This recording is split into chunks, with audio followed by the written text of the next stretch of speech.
What's this man doing walking in the woods in a blinding snowstorm? What is he searching for?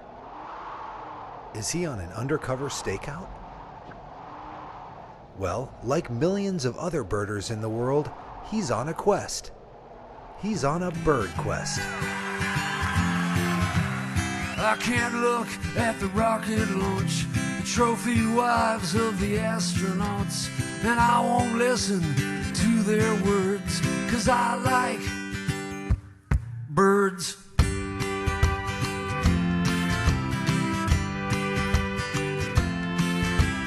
I don't care for walking downtown, crazy auto car gonna mow me down. Look at all the people like cows in a herd. Well, I like birds.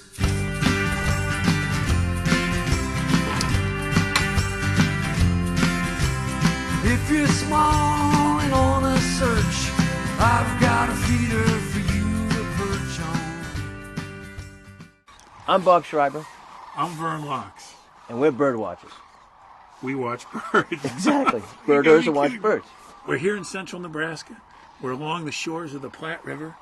And why are we here? We want to see sandhill cranes. And here is the highest concentration of sandhill cranes in the world. And in Boston, living in that area, I have seen maybe three sandhill cranes in my life. Today, in the last few days, I've seen, what have I seen? How many? Like 600,000? 600,000 You've seen cranes. 90% of the world population of cranes. Yeah, it's incredible. And you're so lucky. And I'm thrilled. I can't tell you how excited I am. And here we are, it's the middle of March. Today's the first day of spring. We've just had a vicious blizzard. In fact, there aren't going to be too many crane watchers this evening because they can't get here. The road hasn't been plowed and it's impassable. And it's freezing. Yeah, we surfed in here on our four-wheel drive and we're lucky to be here. It's 2 feet deep. In this blind, we have to be very, very quiet because the cranes are going to come in from the fields and they're going to come into the river and they're just going to fill the river. And they come into the river for safety because they get hunted. They can be, it's very dangerous out in the field at night because they can be, they're susceptible to predators. These blinds that we're in the north blind, there's a south blind, there's some other blinds, are the best places on the entire planet to see concentrations of cranes. So and here you see the world's largest. And you have to be very quiet because it's hard to be quiet. I find it very hard to be quiet. He's quiet. He can't be quiet. Be quiet.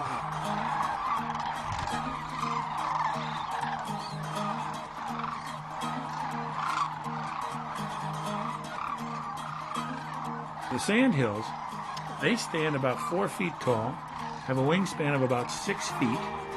It's very interesting. The adult birds have a red crown and when you get a good look at one, they have a black pupil, a yellow iris, and they're all gray. They look like this enormous gray bird. I've been a lot of places where you hear the cranes going over to great altitude. Because they're such large birds, their windpipes are enlarged. And you can actually, if the conditions are calm, you can hear a crane calling it at 2 miles away. They walk. They don't roost in trees. Herons and egrets roost in trees. Cranes do not. They walk on the ground. They walk everywhere or they fly.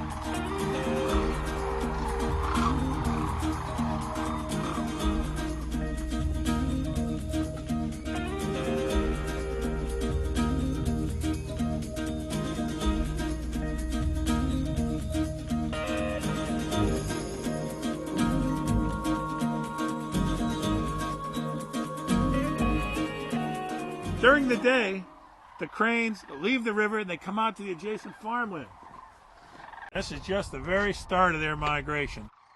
They're here for anywhere from a month to 6 weeks. They start leaving the end of March up until mid-April. They depart. It's very spectacular. The groups of 10,000, 15,000 get up in the air. They circle and they get oriented and then they head due north. They go all the way from above Hudson's Bay up to Baffin Island, across the top of Canada to the west, all the way through Alaska.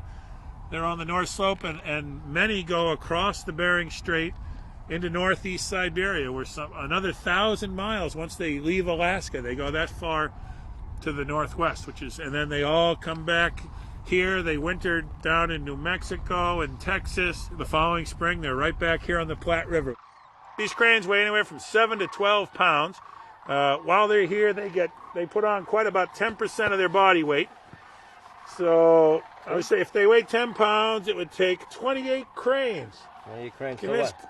to weigh as much as I do. Do they use a combine to harvest corn? I think they do. And believe it or not, there's quite a lot of waste and spillage and stuff, and about 10% of the corn falls on the ground. And the farmers, I just learned this, are very grateful to the cranes. Yeah. The cranes are doing a service for the farmers by picking up what they call the little kernels that will sprout, and they're called volunteers. So in between the rows that are planted, any of the corn spillage that's left over from last year will sprout and screw up the field for the farmers. Doesn't screw it up, but I mean in terms of mechanization. When it warms up quickly, by the end of the week, the cranes will be coming in and all day long, to the middle of the day while they're feeding on corn, they'll start dancing, interacting with each other. The first-time breeders will be trying to find a mate. It's kind of like a big social square dance. And so they're reinforcing their pair bonds, and they're getting ready because where they breed is so harsh. They have to get there and be ready to like build a nest and lay an egg very shortly because it's a very brief season.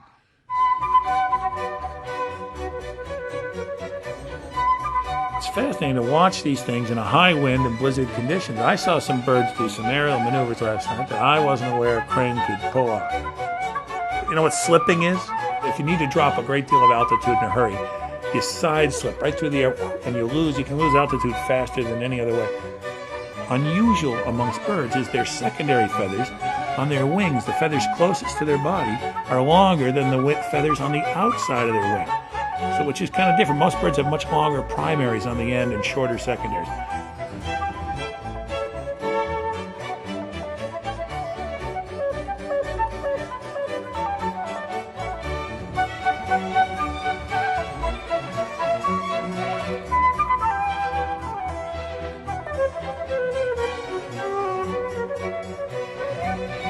They're congregating, and you can see there's pairs out there dancing. They're doing the crane. They're doing the crane thing, jumping up and down. Yeah. So I think it indicates you think the birds in this cold would be really stressed out and having a hard time of it, but obviously they have enough fat reserves and energy that they can be out here thinking about courtship and courting and not eating, sitting out in the middle of the river in the day where there's no food for them. I think it's nice. Here comes a western meadowlark and just dropped right in the road. I gotta check this out. You're just sitting there right in the ice, huh? He's looking really unhappy. You want to see him? Let me see, yeah. That's where you find him, right in the middle of the road. Thanks for joining us. We're the Bird Nuts. I'm Vern Laux. I'm Bob Shriber, and until next time, keep your eyes to the sky.